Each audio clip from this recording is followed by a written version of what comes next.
제 다음 꿈의 필드는요, 사우디입니다.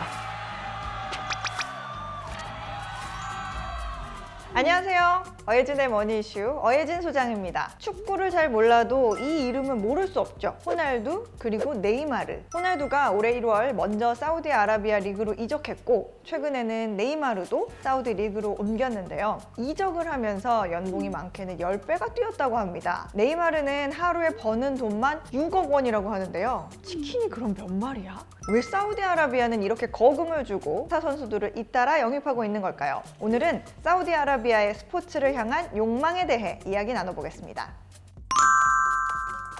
올 8월 기준 세계 축구 연봉 1위는 크리스티아누 호날두. 올해 1월 영국 프리미어리그 맨체스터 유나이티드를 떠나 사우디 알 나스르로 이적을 하면서 연봉 2억 유로를 받게 됐습니다. 카림 벤제마도 올해 사우디 알 이티하드로 이적을 하면서 이전 소속일 때보다 10배 가까이 연봉이 뛰었습니다. 지난 16일 사우디 리그 알 힐랄에 입단한 브라질의 간판 네이마르는 약 2,200억 원의 연봉을 받게 되면서 연봉 순위 3위로 올라섰죠. 대저택과 승용차, 여행 경비 등 다소 까다로운 네이마르의 추가 요구까지 구단이 모두 받아들여주면서 유럽 빅리그 무대를 접고 오일머니의 수혜를 누리는 대표적 선수로 화제가 됐습니다. 이들 외에도 은골로 캉테, 칼리두 쿨리발리, 파비뉴 등 축구 팬이라면 이름만 들어도 알만한 선수들이 막대한 연봉을 받으며 사우디 리그로 옮겨갔습니다. 불과 얼마 전까지만 해도 중동 리그는 은퇴를 앞둔 선수들이 가는 곳이라고 여겨졌지만, 이제는 한창인 20대 선수들까지도 사우디로 향하는 모습입니다. 사우디 국부 펀드 PIF의 지원을 받는 구단들 알 이티하드, 알 아흘리, 알 힐랄, 알 나스르에서는 스타 플레이어를 쓸어담고 있는데요. 그 이후로는 PIF의 자금 규모가 무려 6천억 달러, 약 804조 원으로 어마어마하기 때문에 가능한 결과입니다.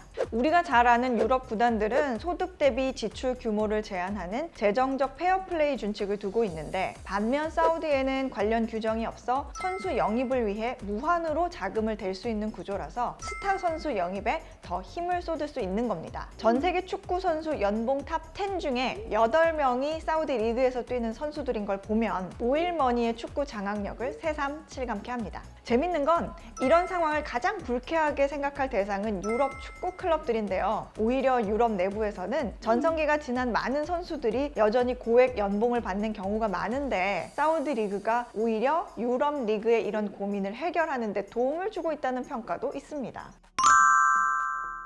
사우디아라비아는 도대체 왜 이렇게 축구에 큰 돈을 쏟아붓는 걸까요? 사실 축구에만 정성을 쏟는 건 아닙니다. 골프에도 막대한 돈을 들인 바 있는데요. 지금 축구판에서 벌어지는 일들이 그대로 사우디 골프에서도 있었습니다. 지난해 사우디는 미국 PGA의 대항마로 LIV라는 사우디판 골프 투어를 출범시키고 실력 있는 골프 선수들을 비싼 몸값을 주고 대거 영입한 바가 있습니다. LIV는 PGA와 계속 대립각을 세우다 결국 올해 6월 PGA와 합병을 하면서 오일머니의 승리다라는 말까지 나왔었죠. 사우디는 두 골프 리그의 통합을 위해 우리 돈으로 약 4조 원을 투입할 예정입니다. 이 밖에도 자동차 레이싱, WWE, 프로레슬링 유치, 그리고 e스포츠까지도 엄청난 규모의 돈을 쏟아부었고요. 조만간 축구, 골프에 이어 이번에는 남자 프로 테니스 ATP 투어까지도 관심을 보이고 있습니다.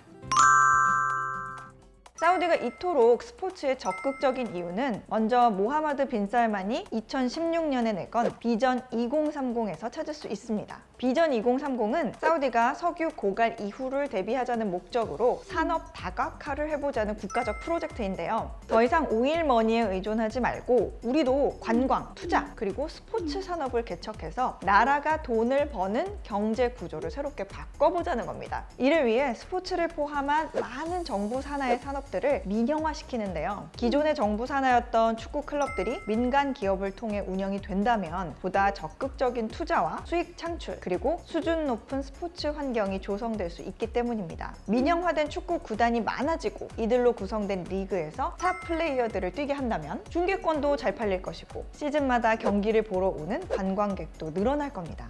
실제로 이달 새 시즌을 시작한 사우디 리그는 유럽은 물론 한국까지 전 세계 170여 개 국가에서 중계권 계약을 맺었고 글로벌 기업 스폰서 계약도 줄을 이었다고 합니다. 그런데 말입니다. 밖에서 생각하는 사우디의 스포츠 투자 목적은 좀 다릅니다. 이른바 스포츠 워싱이라는 건데요. 스포츠 워싱이란 특정 국가 또는 집단의 부정적인 이미지를 희석하기 위해 스포츠팀을 운영하거나 후원하거나 또는 스포츠 이벤트를 개최해서 대중의 시선을 다른 곳으로 돌리려는 행위를 말합니다. 사우디아라비아는 그간 언론인 살해, 반체제 인사 감금, 여성 인권 탄압 등으로 안팎의 비난을 받아왔는데 이런 시선을 스포츠에 대한 파격적인 투자로 이미지를 바꿔보겠다는 전략으로 보는 시각도 있습니다.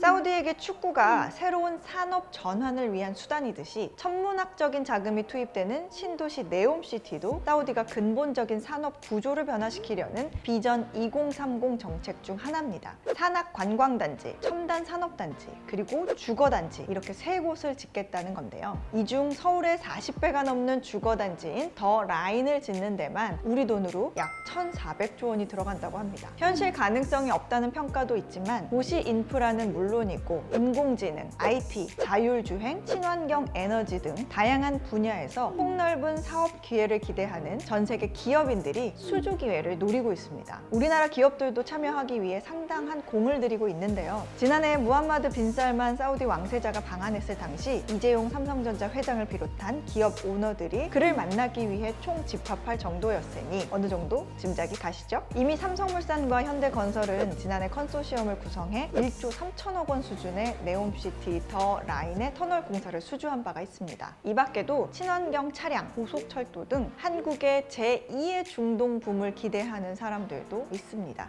오늘의 어머니 요약! 최근 몇 년 새 사우디아라비아가 호날두, 벤제마, 네이마르 등 전 세계 스타 플레이어들을 엄청난 연봉을 주고 자국 축구 리그로 영입하고 있습니다. 사우디는 축구뿐 아니라 골프, 자동차, 레이싱, 프로레슬링 등 스포츠에 대규모로 투자해 산업을 키우는 모습입니다. 그 이유는 탈석유 이후 시대를 대비하기 위한 산업 다각화, 경제 구조 재정비를 앞세운 비전 2030에서 찾을 수 있습니다. 다른 한편에서는 스포츠 투자를 통해 그간 사우디가 받아온 인권 탄압 등의 비난의 시선을 다른 곳으로 돌리기 위한 스포츠 워싱이라는 시각도 있습니다. 오늘은 축구의 진심인 사우디아라비아의 스포츠 베팅에 대한 이야기를 나눠봤습니다. 국민 모두가 즐기는 스포츠를 넘어 경제 구조를 바꾸는 계기로 삼아보겠다는 사우디의 패기, 앞으로 어떻게 될지 관심을 가지고 계속 지켜봐야겠어요. 저는 다음 주에도 흥미롭고 알찬 경제 이야기로 찾아오겠습니다. 구독과 좋아요 그리고 알림 설정은 사랑입니다. 다음 주에 만나요.